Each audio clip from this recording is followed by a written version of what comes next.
Bonjour à toutes et à tous, soyez bienvenus sur Web3 Pulse, votre rendez-vous quotidien pour décrypter l'actu de l'économie numérique et où il n'y a rien à vendre, pas de masterclass, pas de formation et pas de lien d'affiliation. Ici, on est entre passionnés et ça fait du bien. Aujourd'hui, mardi 15 avril 2025, l'actualité crypto s'annonce aussi intense que les jours précédents. D'un côté, on a les grandes plateformes qui s'adaptent à la pression réglementaire avec Google qui serre la vis sur les publicités liées aux cryptos en Europe. De l'autre, des géants de la finance comme Kraken brouillent volontairement les frontières entre finance traditionnelle et crypto. Et au-dessus de tout ça, plane un constat plus large, presque géopolitique, celui d'un monde monétaire en pleine mutation. Accrochez-vous car on part pour une analyse complète et sans détour, c'est parti. Allez, on attaque avec le premier titre, Google Mika et la bataille de la pub crypto. À partir du 23 avril 2025, c'est un tournant décisif pour tout l'écosystème crypto européen.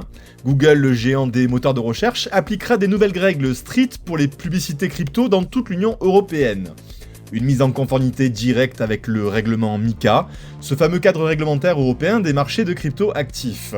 Concrètement, les annonces Google Ads pour les plateformes d'échange ou les wallets ne seront désormais plus possibles que pour les entités enregistrées sous MiCA ou PSAN, c'est-à-dire reconnues comme des prestataires de services sur actifs numériques. À cela s'ajoute une obligation de certification par Google lui-même et surtout le respect des exigences locales propres à chaque État membre. Résultat, un véritable casse-tête administratif pour les entreprises, en particulier pour les plus petites évidemment. Et c'est bien là le problème, si l'intention est de renforcer la protection des utilisateurs en filtrant les projets frauduleux, la réalité est bien plus ambivalente.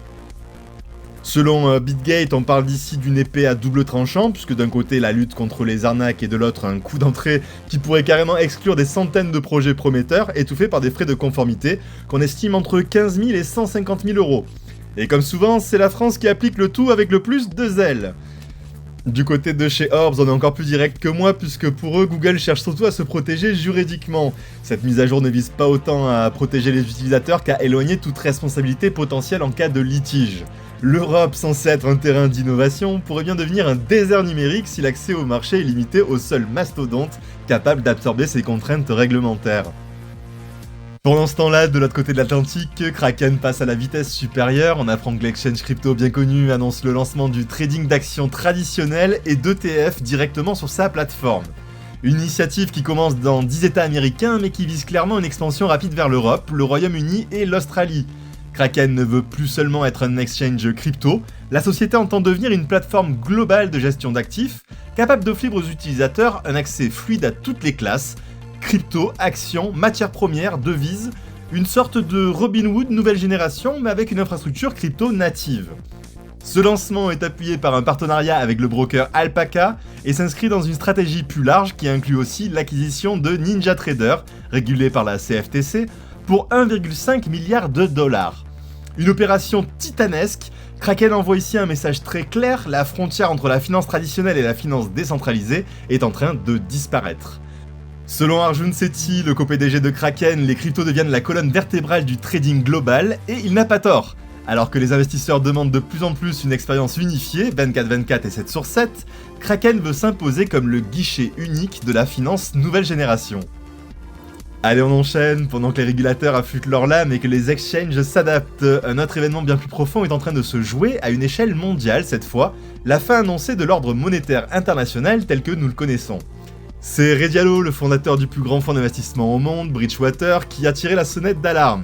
Selon lui, nous ne sommes pas loin d'une récession, mais pire encore, si les tensions géopolitiques et économiques s'aggravent, on pourrait assister à un effondrement complet du système économique mondial hérité de l'après-guerre. Et ce ne sont pas des paroles en l'air, ces signaux-là partout, guerre commerciale, fragmentation des alliances économiques, tensions grandissantes entre les États-Unis et la Chine, la structure même du système fondé sur le dollar comme monnaie de réserve internationale semble sur le point de s'effondrer. Prenez pour exemple la situation actuelle. Les États-Unis, à travers Trump, imposent des droits de douane de 10 à 145% sur les produits de provenance de 75 pays. Une pause de 90 jours a été annoncée, mais le message est assez clair, l'Amérique veut rompre avec la dépendance commerciale qui a façonné son confort économique depuis des décennies. En face, la Chine ne plie pas. Le vice-président du Centre pour la Chine et la mondialisation l'a assumé de façon très brutale. Il a dit « La Chine est prête à se battre jusqu'au bout. Le monde est suffisamment grand sans les États-Unis ».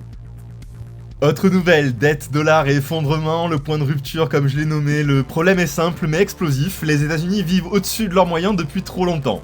Ils consomment plus que ce qu'ils ne produisent, s'endettent à l'infini et comptent sur le reste du monde, Chine en tête, pour acheter leurs dettes sous forme de bons du trésor. Mais cette dynamique est en train de s'étouffer. Peter Schiff, économiste bien connu, ne mâche pas ses mots, il a dit il faut arrêter de vivre dans le déni. L'Amérique doit réduire ses dépenses, relocaliser sa production et retrousser les manches. Sinon, le dollar risque tout simplement de s'effondrer. Dans ce contexte, une option émerge de plus en plus clairement, le Bitcoin. Alors Bitcoin, future monnaie de réserve? Ce que certains disaient en 2013 et que peu prenaient au sérieux est en train de devenir une stratégie politique, adopter le Bitcoin comme actif de réserve stratégique. Michael Saylor, PDG de MicroStrategy, nouvellement Strategy, recommande désormais aux États-Unis d'acheter jusqu'à 25% de l'offre totale de BTC jusqu'à 2035. Selon lui, cette réserve pourrait générer jusqu'à 81 000 milliards de dollars d'ici 2045. Un plan fou, pas forcément si on considère que Bitcoin coche toutes les cases. La rareté, la transparence, la souveraineté et l'accessibilité. La rareté tout d'abord, puisque 21 millions d'unités et pas une de plus ne sera imprimée. La transparence, puisque chaque transaction est traçable et elle reste publique. La souveraineté, puisque aucun État, aucune banque centrale ne peut manipuler le Bitcoin. Et l'accessibilité, puisque les transferts sont instantanés, utilisables à l'échelle mondiale. Même à la Maison Blanche, certains commencent à prendre position. Bo Hines, conseiller officiel, qualifie le Bitcoin de digital gold et déclare qu'il faut en accumuler autant que possible, aussi vite que possible. Et la rumeur enfle, pour financer ces achats, les États-Unis pourraient vendre une partie de leurs réserves d'or. Ce serait un message assez fort, un virage stratégique assez majeur et surtout un pari sur le rôle du Bitcoin dans le nouvel ordre mondial à venir. Du côté du marché crypto, le marché global des cryptos pèse ce matin 2690 milliards de dollars en hausse de 0,74% sur les dernières 24 heures. Malgré cette poussée, les volumes reculent à 77 milliards en baisse de 6%, ce qui traduit une certaine prudence sur le court terme. La dominance du Bitcoin remonte légèrement, 62,95%, et du côté des stablecoins, on reste sur une présence massive avec 94% du volume total, soit près de 73 milliards de dollars. Le chiffre à surveiller, ce sera surtout l'indice Fear and Greed, qui affiche ce matin un score de 38, donc on reste en zone de peur, mais l'évolution est encourageante. 31 hier, 24 la semaine dernière, 38 aujourd'hui, un retour progressif de la confiance, mais sans euphorie notable. Le BTC est reparti à la hausse avec un pic à 85 800 $ avant de se stabiliser sous les 84 600. Avec un gain hebdo tout de même de 7,68%, ce mouvement a été largement déclenché par une annonce de Donald Trump, bien sûr, sur la révision des droits de douane, notamment sur les semi-conducteurs. Mais attention, cette exemption pourrait être temporaire et le marché reste assez méfiant. Les données sur les futurs montrent une prime en baisse, passant de 6,5 à 5%. Les flux sortants des ETF Bitcoin se poursuivent, avec 277 millions de retraits entre le 9 et le 11 avril. Même le rachat de 286 millions de dollars de BTC par Strategy, l'entreprise de Michael Saylor, n'a pas suffi à inverser la tendance de fond. Bref, malgré le rebond, Bitcoin reste à un carrefour, tiraillé entre macroéconomie, tensions commerciales et perte de momentum sur les produits institutionnels. Ethereum suit prudemment à 1644 $ en hausse de 4,68% cette semaine. La dynamique reste moins explosive, mais les perspectives autour de son rôle potentiel dans l'intelligence artificielle décentralisée donnent le ton. D'après Eric Connor, ancien core dev d'Ethereum, la blockchain offre une alternative sérieuse au modèle fermé des géants du Web 2. Grâce à des smart contracts transparents, son économie tokenisée et ses micro-paiements natifs, Ethereum pourrait devenir la plateforme privilégiée pour les IA éthiques, vérifiables et collaboratives. Des agents IA comme Luna, AXBT ou Boto exploitent déjà le réseau pour créer, analyser et gérer des actifs numériques. Une idée simple mais puissante, et si Ethereum devenait l'infrastructure du Web3 émotionnel et cognitif? On suivra tous ces thèmes de très près. Aujourd'hui, c'est Solana, le Sol, qui est une vraie étoile du top 10 cette semaine avec une hausse impressionnante de 21% sur 7 jours, ce qui le mène à 131 $.